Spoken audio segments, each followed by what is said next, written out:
Assalamualaikum. Selamat tengah hari, hari Jumaat 14 Januari 2022. Selamat datang kembali ke Facebook Live, #ini cerita saya versi BTS ataupun Behind the Scene. Okey, tak lama lagi Yayasan Peneraju akan menyambut ulang tahun yang ke-10 tahun pada 14 Februari 2022. Hari Valentine juga. So, towards ke arah nak sambut kita punya anniversary tu, kita akan buatlah Facebook Live ni.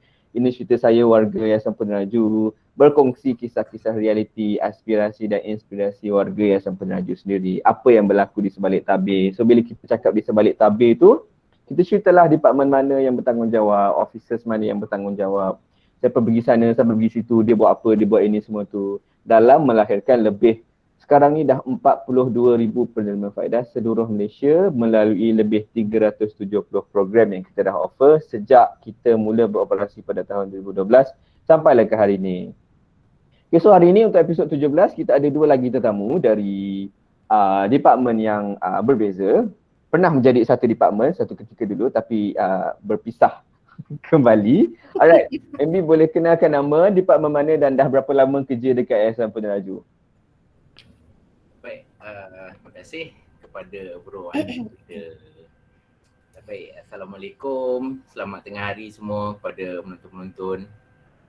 Nama saya Muhammad Saiful bin Ali dan ini adalah tahun kelima saya di Yayasan Peneraju. Departmen mana pun? Oh, departmen. Sekarang saya di departmen CEO Office. Okey, Saiful atau kat office kita panggil Apple. Betul. Dari CEO Office. Okey, saudari silakan. Hello, Assalamualaikum and salam sejahtera. Terima kasih Tuan Pengisi Majlis yang kacak lagi bergaya. Okey, nama saya Amalina. Tapi dekat dalam Yayasan Peneraju lebih kenali sebagai Ama.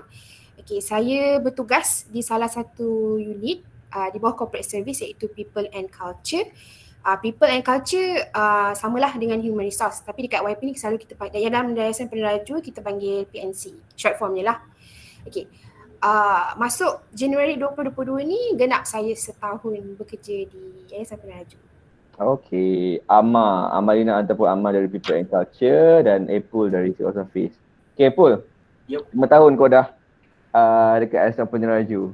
So, boleh cerita sedikit sebanyak ataupun perjalanan kerjaya kau dekat Yayasan Peneraju ni dari mula-mula masuk?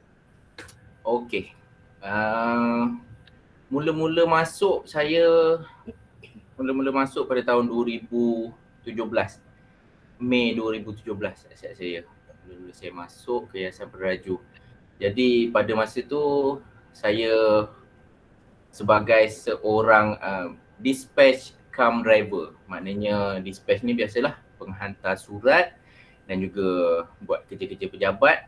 Di samping saya membantu ataupun saya backup kepada pemandu CEO pada masa tu.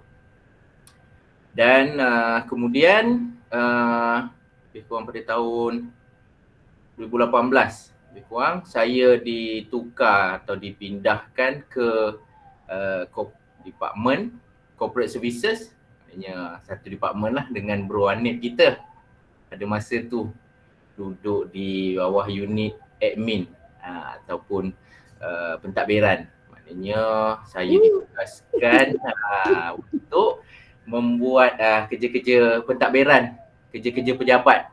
Maknanya tu kira pada masa tu satu bidang baru untuk saya, cabaran baru untuk saya.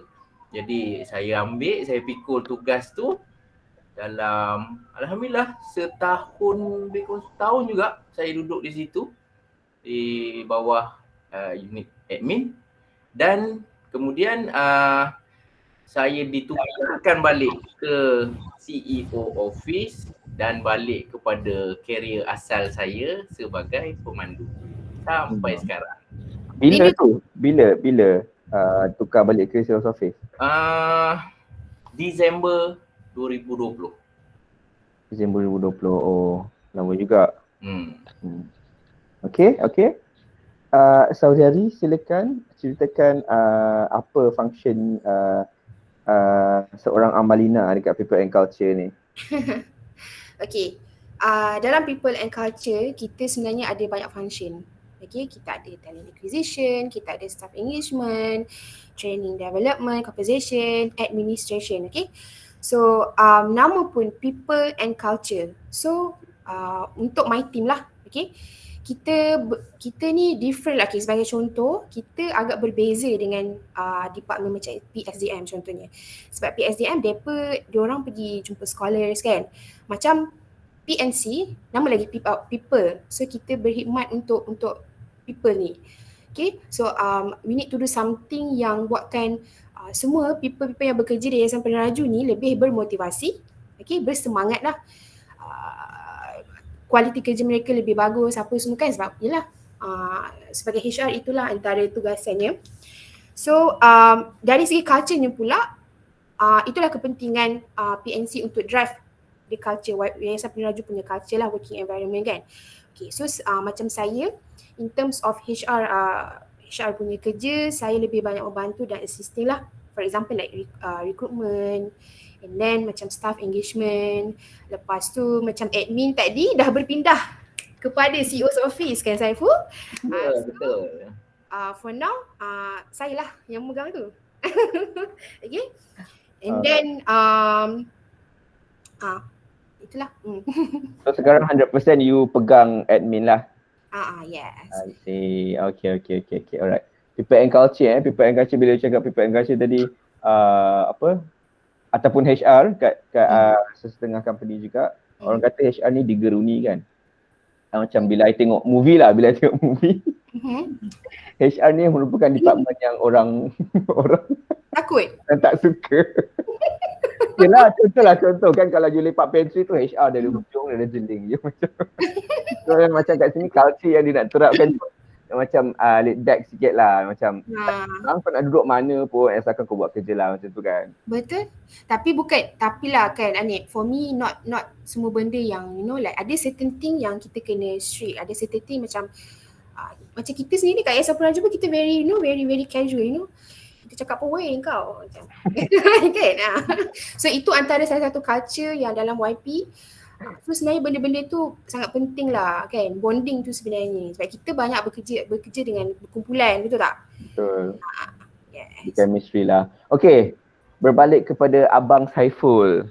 Iya. Dah 5 tahun kerja dekat Yayasan Peneraju ni, maybe boleh share sedikit pengalaman ataupun cerita-cerita yang best lah yang nak kongsi dengan viewers ni sepanjang kerja dekat Yayasan Peneraju ni. Ini cerita, ini cerita Saiful. Okay. Sepanjang 5 tahun saya dah berkhidmat di Yayasan Peneraju ni, pengalaman manis saya yang saya rasa saya takkan lupakan adalah saya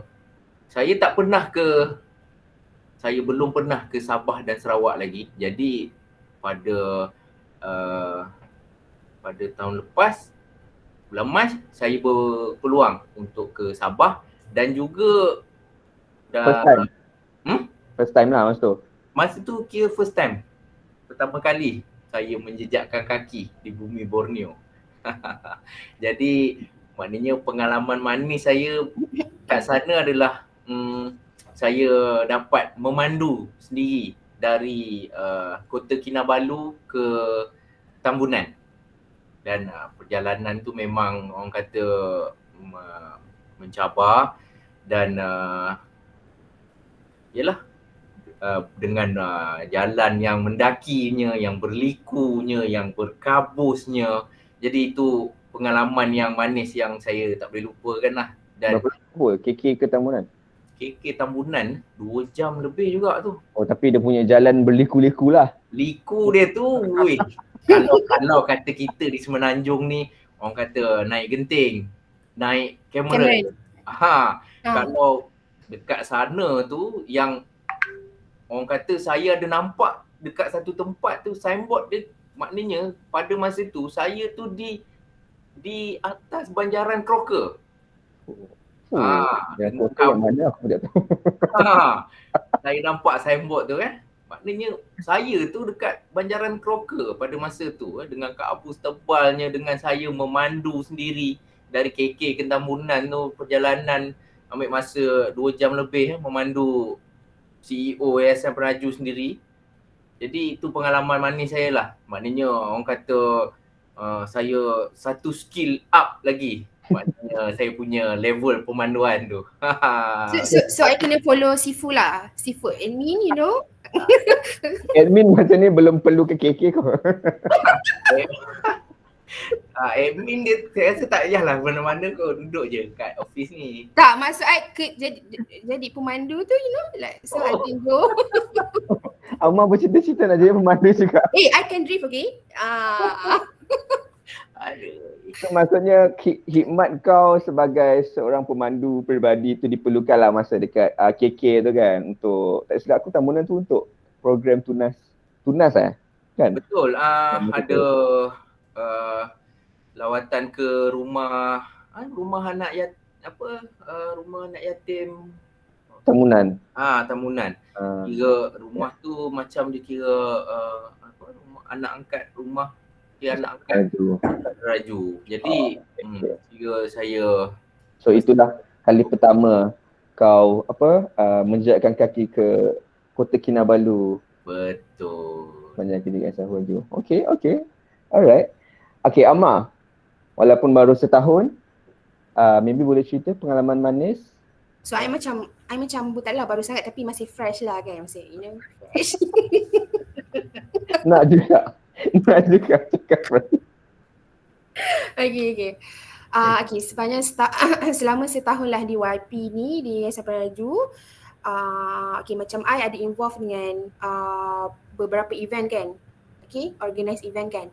So salah satunya lah yang I rasa memories yang ataupun experience yang I tak lupa, kita dekat sini macam yang cakap tadi, kita punya bonding tu very close, you know. Sebab sebelum ni pun masa I kat previous company, ya memanglah kita agak rapat dengan between staff.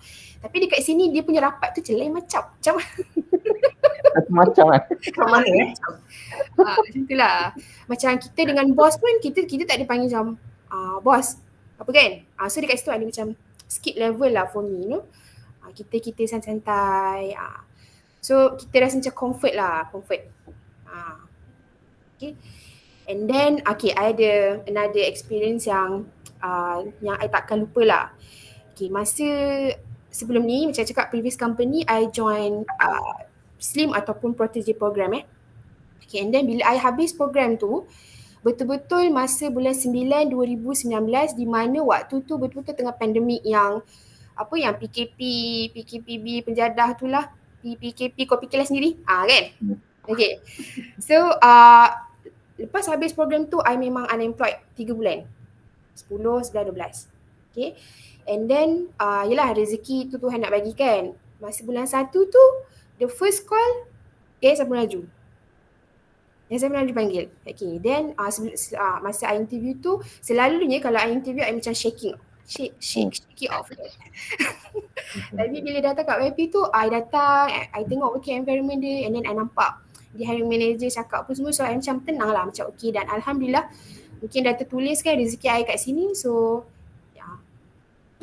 the first company yang panggil, first company juga yang you terima.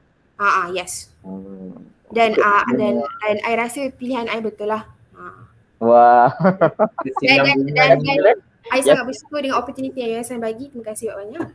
Semoga kita sentiasa berjodoh. Gitu. Okay. Alright. I nak tanya Apple dengan Amar. Kalau dia beri peluang untuk apply salah satu program kat Yayasan Peneraju ni, program apa yang kau nak apply? Apple? Kalau nak apply apa program? Saya menjurus kepada lah, mungkin saya ambil program otomotif program lah kot. Maknanya skill otomotif. Orang kata, yelah, kenalah dengan jiwa sebagai pemandu yang hari-hari masanya bersama kenderaan. Jadi orang kata kenalah dengan jiwa tu. Orang kata kalau belajar pun insya-Allah lulus. Ada tak plan untuk ambil? So far tak adalah. Just ni je lah. Dengan kekangan masa tu saya rasa nak rasa surat khabar pun tak sempat kot. InsyaAllah kalau ada peluang nanti mana tahu. Kan, mungkin kan. Sebab sekarang ni ramai majikan lah cari skill yang boleh tambah value dalam diri tu kan. So why not lah. InsyaAllah. Okay. Saudari Amalina. Okay. Apa? Saya kalau diberi peluang lah untuk ni kan, saya nak ceburi, ceburi bidang robotik. Oh memang minat robot. Tak adalah nak kata minat sangat, tapi saya excited. Sebagai contoh kan, kalau pergi Sushi King ke makan kan, okay, korang pergi makan Sushi King kan, kalau korang order dekat tab dia tu kan, lepas tu ada robot lalu kan. Pernah. I tak pernah lagi Sushi King brand kat mana. Pernah. Orang lah. Okay, shut up. Sofa orang lah yang tak robot tak lagi. Okay, sebab apa? I rasa kan kalau I ada that skill kan, kau boleh adjust lah dengan komputer ke apa kan. Okay, contoh dengan phone pun kan sekarang macam-macam boleh buat. I nak contoh ambilkan air ke apa ke, so dia akan hantar. Saya tak payah bangun macam ni. So sushi tu dia hantar robot lah. Robot tu dia hantar sushi lah. Yelah, you order dekat tab tu, nanti dia datang kalau you order. Tu berapa lama tu sampai tunggu dia. So I boleh buat, I cadangkan, I bayangkan kalau kat rumah kan, kalau I kan malas kan, so macam okay, nak air, okay, nanti datang ambil. Alah, aku kalau rumah tu tingkat. Dia menggalakkan orang jadi malas ke apa tu? Engkau ni. Kita makin teknologi kita makin canggih Betul lah. Dia macam menggalakkan orang jadi malas lah tu. Sekarang I plan macam okay, kita cakap kat phone, okay, ambil air ke apa kan, lepas dia petik jari je. Datang. Aku tak sabarlah nak tengok kau ambil sijil. Aku nak buat robot sebiji untuk aku. Alright. Okay, last. Kata-kata akhir, since kita pun nak menyambut ulang tahun yang ke-10 tahun pada bulan 2 ni, 14 bulan 2 ni. So maybe Apple nak cerita ataupun nak kongsi nasihat sedikit, maybe towards Yayasan Peneraju ataupun terhadap kita punya scholars. Baik, okay. Last word saya, harapan saya semoga Yayasan Peneraju Pendidikan Bumiputera terus kekal relevan di masa akan datang untuk tahun-tahun seterusnya, sebab Yayasan Peneraju telah sekarang pun dah hampir atau lebih 42,000 sekolah dah merealisasikan aspirasi anak-anak Bumiputera kat luar sana. Jadi saya harap Yayasan Peneraju akan terus ada pada masa akan datang bagi membantu lagi ramai harapan anak-anak Bumiputera, anak-anak bangsa kat luar sana untuk terus maju, untuk terus mengubah hidup atau terus berdaya saing dengan orang-orang lain di luar sana di masa akan datang. Okay, setuju. Aku tengok Yayasan Peneraju ni memang salah satu agensi yang memang lain daripada yang lain lah, sebab kita offer tak sama apa yang diorang offer, apa yang agensi lain offer. And then apa yang kita orang buat memang seronok jugalah, tapi dalam masa yang sama kita turut tolong Bumiputera kat luar sana untuk diorang ubah kehidupan diorang untuk dapat better education, so on and so forth. Okay, thank you Paul. Amalina, apa kata-kata yang ingin dikongsikan? Okay, rasanya masih belum terlambat lah kan untuk harapan ataupun kata-kata kata-kata indah. Okay, sebab masih dalam Januari 2022 kan. Okay, harapan saya bukan sahaja untuk diri saya sendiri, untuk kaki tangan Yayasan Peneraju, kepada sekolah-sekolah ataupun penerima faedah Yayasan Peneraju. So semoga benda yang sama juga macam Ibu cakap tadi, cuma tambahan sikit lah, semoga di tahun baru ini lebih banyak kejayaan untuk Yayasan Peneraju dan kejayaan tu akan bukan saja macam level tu je, akan makin naik dan sampai ke puncaknya lah kan. Dan semoga yalah macam kita di Yayasan Peneraju kita banyak tolong orang kan. Tolong orang tu adalah satu kerja mulia lah. Alhamdulillah sallallahu alaihi wasallam Muhammad kan. Okay. So semoga kita diberi keberkatan lah dalam setiap apa yang kita yalah macam staff kita banyak korbankan masa, you know. Betul. So seperti di dalam ayat Al-Quran, Bismillahirrahmanirrahim. Tabarakallazi. Itu surah Al-Mulk kan? Al-Mulk untuk azab kubur. Sorry. Itu ayat azab kubur. Sorry. Okay. Nak teruskan kata nak. Okay, itulah. Kau main-main Okay, thank you Amma. Okay. Mudah-mudahan kita tolong orang, insya-Allah. Masa hadapan kita pula dipermudahkan urusan. Betul. Kita buat benda baik, insya-Allah benda baik datangkan. Betul. Alright. Thank you so much Saiful dan Amalina. Saiful dari CEO's Office dan juga Amalina dari People and Culture untuk episod hari ini, episod 19. So that's it. Itu saja setakat ini. Kita berjumpa lagi di episod yang ke-20 pada hari Isnin depan. So untuk program-program Yayasan Pelajaran yang sedang dibuka, boleh layari laman web www.yayasanpeneraju.com.my ataupun follow kita punya social media, Twitter, Instagram dan juga Facebook. Tab je Yayasan Peneraju, insyaAllah keluar. Okay, sehingga bertemu kembali di episod 20 insyaAllah. Sekali lagi terima kasih Ibu Amalina. Bye-bye. Ada lagu tak? Tak ada lagu. Aduh. Bye. Bye.